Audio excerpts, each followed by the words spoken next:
Welcome to Herbally Yours, an adventure into the world of natural medicine. Here is your host, Dr. Ellen Kamai, the natural nurse who will help you take the leap to ultimate wellness. And greetings. Thank you so much for joining us today. This is Ellen Kamai, the natural nurse.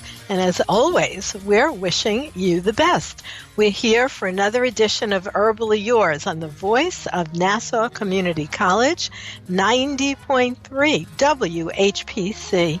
Herbally Yours brings you the latest information about the many facets in the world of natural living.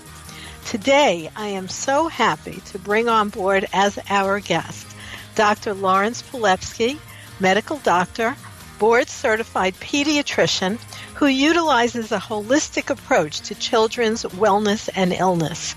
Dr. Palevsky received his medical degree from NYU in 1987 and completed a 3-year pediatric residency at Mount Sinai, served as a pediatric fellow in Bellevue Hospital, and his clinical experience includes pediatric emergency, intensive care, inpatient, outpatient pediatrics, neonatal intensive care, newborn and delivery room medicine, and conventional medicine, as well as holistic and integrative pediatrics in his private practice, which we are so fortunate to have Dr. Palevsky locally right here in Northport, Long Island, as well as Manhattan.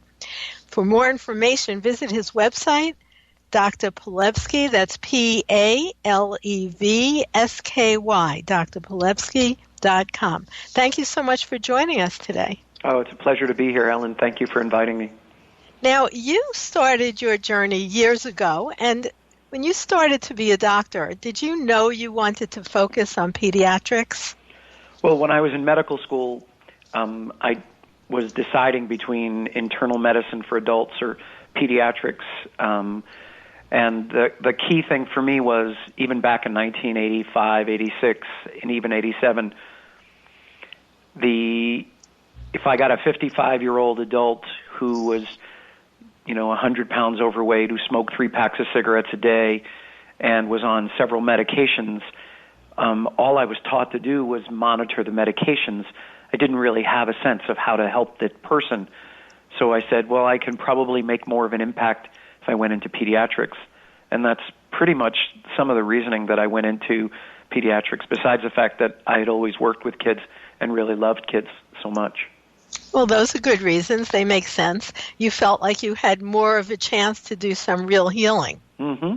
Yes. Now, if people look at your website, like I'm doing at the moment, drpalevsky.com, it's a beautifully done website. And what you're talking about is healing the whole child naturally. What do you mean by that? Well, in medical school, I was trained under 2 major paradigms.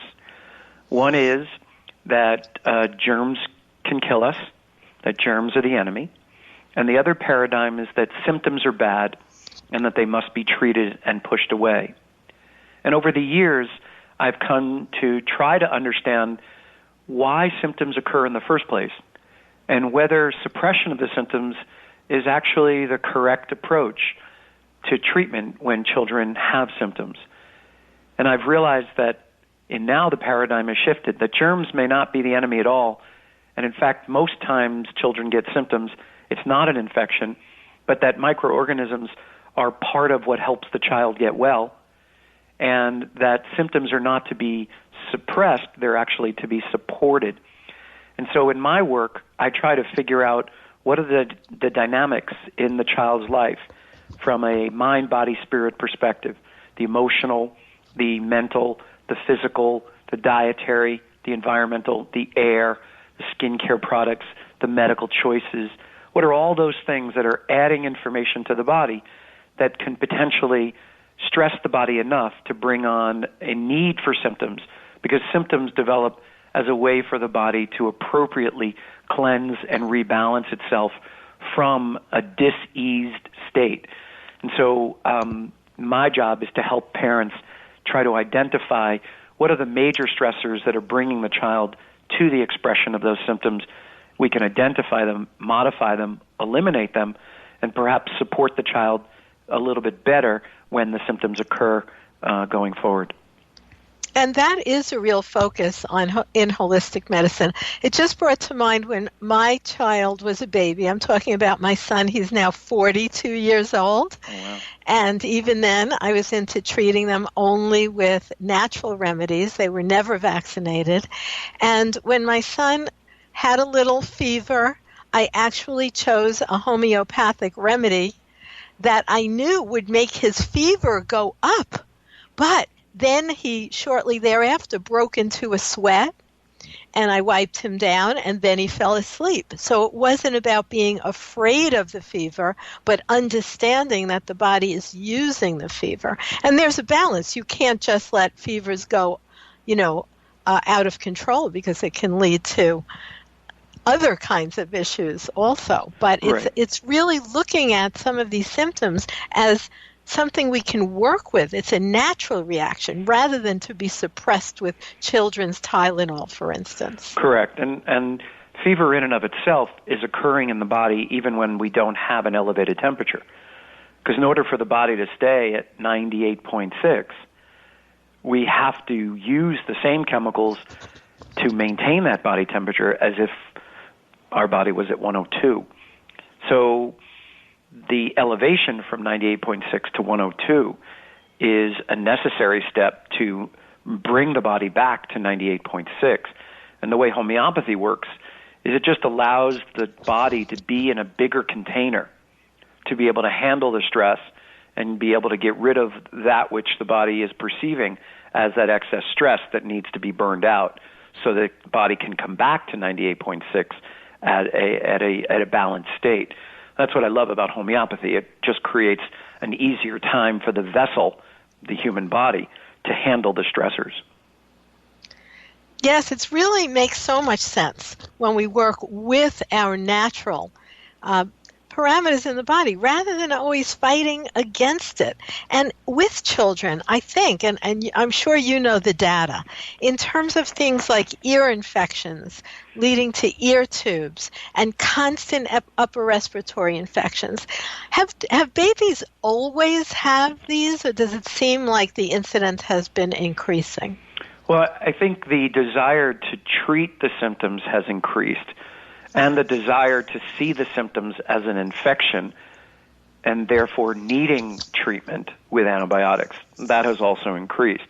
But back in the early 1990s, when I was still working in a pediatric emergency room, I had gone to a pediatric seminar that was held by ENTs, and they were talking about the first bits of literature that were coming out of Europe that showed that ear infections are not necessarily infections at all, and that there needs to be a different approach to treating it.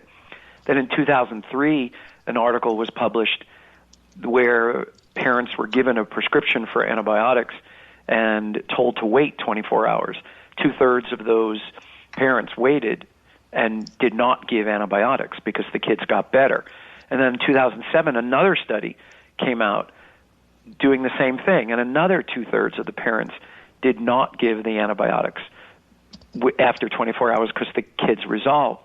And if we really pick apart what's going on in the ear canals when children get upper respiratory symptoms, it's almost never an infection at all. What it is a drainage problem.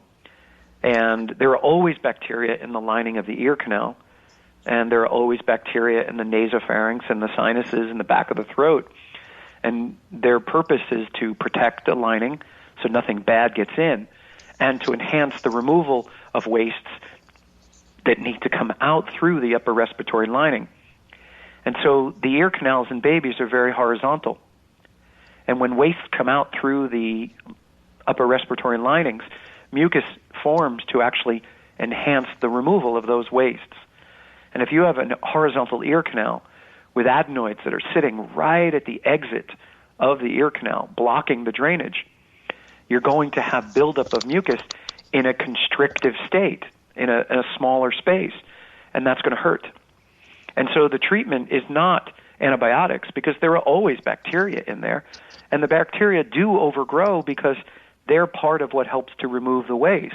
Just like body odor at the end of the day is bacteria that have grown on your skin to enhance the removal of wastes. So the treatment is, number one, improved drainage. There are essential oil massages, there are craniosacral therapy and cranial osteopathy releases, there are lymphatic drainages that are all helpful to help the drainage occur. But then you have to change the diet, because it's almost always the diet that's causing the increase in inflammation, which is leading to the increase in mucus production. And the most common foods that are going to bring you mucus and gooiness in the body are dairy, flour, and sugar, juice, fruit, fried foods. So every time I've done this, and I've been doing this for several decades, the children don't need antibiotics. Well, I want to remind you, listeners, you're listening to Herbally Yours on the voice of Nassau Community College, 90.3 WHPC. I'm Ellen Kamai, the natural nurse, and my guest today is pediatrician Dr. Lawrence Palevsky. So what about most children are on milk or formula, especially babies. Well, for babies who can't breastfeed, milk formula is a saving grace. It really is. My preference is to get children off the formula at somewhere between 9 months and a year onto food and water. And I never, and I repeat never, I never recommend going to cow milk at all after a baby weans from the formula or from the breast milk. There's no need for it at all. There's no nutritional value for the growing infant toddler. And so the incidence of upper respiratory symptoms almost always go down once the children are taken off the dairy products. But the problem here is also that children are being injected with dairy protein, and mothers who are pregnant are also being injected with dairy protein through the vaccinations. And anytime you inject a protein into the body, you will cause the body to see that protein as an enemy. So when you ingest the protein, after the body's been primed to reject it through the injection, you're going to have an immune reaction. Those immune reactions must be removed from the body because they cause wastes.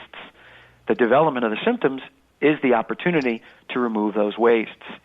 And so injecting protein into the body and then feeding the body with those proteins is really not very, not a lot of common sense in that.